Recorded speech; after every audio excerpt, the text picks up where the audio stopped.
ಈಗ ಮತ್ತೆ ಶುರುವಾಗ್ತಾ ಇದೆ ಸಾರಿಗೆ ನೌಕರರ ಸಮರ. ಸರ್ಕಾರಕ್ಕೆ ಎಷ್ಟು ಬಾರಿ ಮನವಿ ಮಾಡಿದ್ರು ಕೂಡ ಸರ್ಕಾರ ತಲೆ ಕೆಡಿಸ್ಕೊಳ್ತಾ ಇಲ್ಲ. ಹೀಗಾಗಿ ಸರ್ಕಾರಿ ನೌಕರರು ಸರ್ಕಾರದ ಒಂದು ವಿರುದ್ಧ ಈ ಸಾರಿಗೆ ನೌಕರರು ಏನಿದ್ದಾರೆ ಅವರ ವಾರ ಶುರುವಾಗ್ತಾ ಇದೆ, ಪ್ರತಿಭಟನೆಯನ್ನು ಮಾಡೋಕೆ ಮುಂದಾಗ್ತಾ ಇದ್ದಾರೆ. ಇದ್ರ ಬಗ್ಗೆ ಸಭೆ ಆಗಿತ್ತು, ಸಭೆ ನಡೆಯುತ್ತೆ ಅಂತ ಹೇಳ್ತಾ ಇದ್ರು. ಹಾಗಾದ್ರೆ ಆ ಸಭೆಯಲ್ಲಿ ಏನು ನಿರ್ಧಾರ ಆಯಿತು? ಸಾರಿಗೆ ನೌಕರರ ಒಂದು ಸಮರ ಶುರುವಾಗ್ತಾ ಇದೆ, ಅದು ಸರ್ಕಾರದ ವಿರುದ್ಧ. ಎಷ್ಟು ಬಾರಿ ಮನವಿ ಮಾಡಿದ್ರು ಕೂಡ ತಲೆ ಕೆಡಿಸ್ಕೊಳ್ತಾ ಇಲ್ಲ ಸರ್ಕಾರ. ಸಾರಿಗೆ ನೌಕರರಿಂದ ಬೆಂಗಳೂರು ಚಲೋ ನಡೀತಾ ಇದೆ. ಅದು ಯಾವಾಗ? ಜನವರಿ 29ಕ್ಕೆ ಬೆಂಗಳೂರು ಚಲೋಗೆ ಘೋಷಣೆಯನ್ನು ಮಾಡಲಾಗ್ತಾ ಇದೆ. 38 ತಿಂಗಳುಗಳ ವೇತನ ಪಾವತಿ ಮತ್ತು ವೇತನ ಹೆಚ್ಚಳ ಅವರ ಬೇಡಿಕೆ ಇದೆ. ಅದರ ಜೊತೆಗೆ ಬೇರೆ ಬೇರೆ ಒಂದು ವಿಚಾರಗಳು ಕೂಡ ಇದೆ. ಕೆಲಸದ ಸ್ಥಳದಲ್ಲಿ ಕಿರುಕುಳ ತಡೆಗೆ ಆಗ್ರಹವನ್ನು ಮಾಡ್ತಾ ಇದ್ದಾರೆ.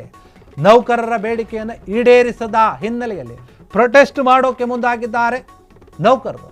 ಫ್ರೀಡಂ ಪಾರ್ಕ್ನಲ್ಲಿ ನಡೆಯುತ್ತೆ ಈ ಒಂದು ಪ್ರತಿಭಟನೆ.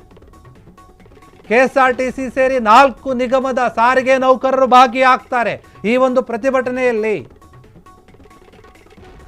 ರಾಜ್ಯ ಕಾಂಗ್ರೆಸ್ ಸರ್ಕಾರ ಸರ್ಕಾರಿ ನೌಕರರು ಅಂದರೆ ಸಾರಿಗೆ ನೌಕರರೇನಿದ್ದಾರೆ ಅವರ ಬೇಡಿಕೆಗಳನ್ನು ಈಡೇರಿಸೋಕೆ ಮುಂದಾಗ್ತಾ ಇಲ್ಲ, ಈಡೇರಿಸುವಂಥ ಮನಸ್ಸು ಕೂಡ ಮಾಡ್ತಾ ಇಲ್ಲ.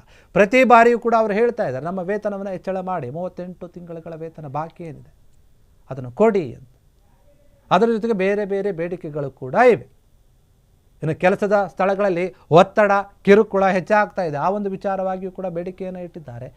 ಈ ಎಲ್ಲ ಬೇಡಿಕೆಗಳ ಬಗ್ಗೆ ಸರ್ಕಾರ ಸ್ಪಂದಿಸುತ್ತಾ? ಸಾರಿಗೆ ಸಚಿವರಾಗಿರುವಂತಹ ರಾಮಲಿಂಗಾರೆಡ್ಡಿ ಅವರು ಈ ಹಿಂದೆ ಹೇಳಿದ್ರು, ನಾವು ಮಾತನಾಡುವಂಥ ಪ್ರಯತ್ನ ಮಾಡಿದ್ವಿ, ಆದರೆ ಸರ್ಕಾರ ಈಗ ಬೇಡ, ಮುಂದಕ್ಕೆ ನೋಡೋಣ ಅಂತ ಹೇಳಿಬಿಡ್ತು ಅಂತ ಹೇಳಿ ತಳ್ಳೆ ಹಾಕಿಬಿಟ್ಟಿದ್ರು. ಒಂದು ರೀತಿಯಾಗಿ ಇವ್ರನ್ನ ಲೆಕ್ಕಕ್ಕೆ ತೆಗೆದುಕೊಳ್ತಾ ಇಲ್ಲ. ಬೆಂಗಳೂರು ಚಲೋ ಅಂತ ಹೊರಡ್ತಾ ಇದ್ದಾರೆ ಎಲ್ಲ ಸಾರಿಗೆ ನೌಕರರು. ಬೆಂಗಳೂರಿನ ಫ್ರೀಡಂ ಪಾರ್ಕ್ನಲ್ಲಿ ದೊಡ್ಡ ಮಟ್ಟದ ಪ್ರೊಟೆಸ್ಟನ್ನು ಮಾಡೋಕ್ಕೆ ಮುಂದಾಗಿದ್ದಾರೆ. KSRTC ಸೇರಿ 4 ನಿಗಮಗಳು ಬಾಕಿ ಆಗ್ತಾರೆ.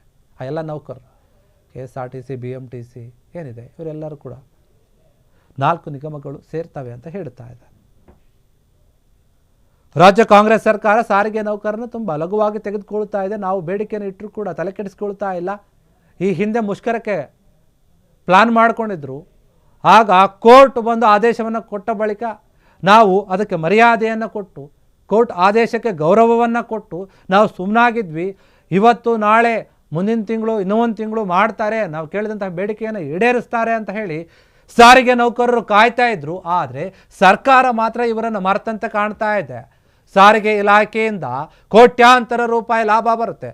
ಶಕ್ತಿ ಯೋಜನೆಯಿಂದ ಬಸ್ಗಳನ್ನು ಫ್ರೀ ಬಿಟ್ಟರೂ ಕೂಡ, ಮಹಿಳೆಯರು ಓಡಾಡೋಕ್ಕೆ ಫ್ರೀ ಕೊಟ್ಟರೂ ಕೂಡ ಆದಾಯ ಬರ್ತಾ ಇದೆ ಸಾರಿಗೆ ಇಲಾಖೆಗೆ. ಯಾಕಂದರೆ ಗಂಡು ಮಕ್ಕಳ ಟಿಕೆಟ್ ರೇಟನ್ನು ಜಾಸ್ತಿ ಮಾಡಿದರು, ಆದಾಯ ಏನು ಕಡಿಮೆ ಆಗಿಲ್ಲ.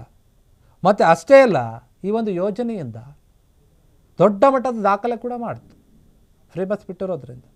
ಇಷ್ಟೆಲ್ಲ ಇರುವಾಗ ಸರ್ಕಾರಿ ನೌಕರರು, ಈ ಸಾರಿಗೆ ನೌಕರರು ಏನಿದ್ದಾರೆ ನಿಯತ್ತಾಗಿ ಕೆಲಸ ಮಾಡ್ತಾ ಇದ್ದಾರೆ. ಆದರೂ ಕೂಡ ಯಾಕೆ ಸರ್ಕಾರ ನಮ್ಮನ್ನು ಈ ರೀತಿಯಾಗಿ ಕಡೆಗಣಿಸ್ತಾ ಇದೆ, ನಮ್ಮ ಬೇಡಿಕೆಯನ್ನು ಯಾಕೆ ಈಡೇರಿಸ್ತಾ ಇಲ್ಲ ಅಂತ ಹೇಳಿ ಈಗ ಮುಷ್ಕರವನ್ನು ಮಾಡೋಕ್ಕೆ ಮುಂದಾಗಿದ್ದಾರೆ ಸಾರಿಗೆ ನೌಕರರೆಲ್ಲರೂ ಕೂಡ. ಬೆಂಗಳೂರು ಚಲೋ ಅಂತ ಇದ್ದಾರೆ. ಜನವರಿ 29ಕ್ಕೆ ಬೆಂಗಳೂರು ಚಲೋಗೆ ಚಾಲನೆಯನ್ನು ಕೊಡಲಾಗುತ್ತೆ.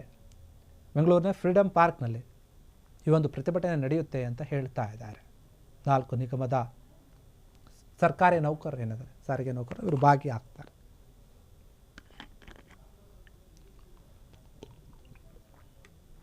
ಕ್ಷಣ ಕ್ಷಣದ ಸುದ್ದಿಗಳಿಗಾಗಿ ಫ್ರೀಡಂ ಟಿವಿ ಸಬ್ಸ್ಕ್ರೈಬ್ ಮಾಡಿ, ಲೈಕ್ ಮಾಡಿ ಹಾಗೂ ಫಾಲೋ ಮಾಡಿ. ಹೊಸ ಸುದ್ದಿಗಳ ನೋಟಿಫಿಕೇಶನ್ಗಾಗಿ ಬೆಲ್ ಐಕಾನ್ ಮೇಲೆ ಕ್ಲಿಕ್ ಮಾಡಿ.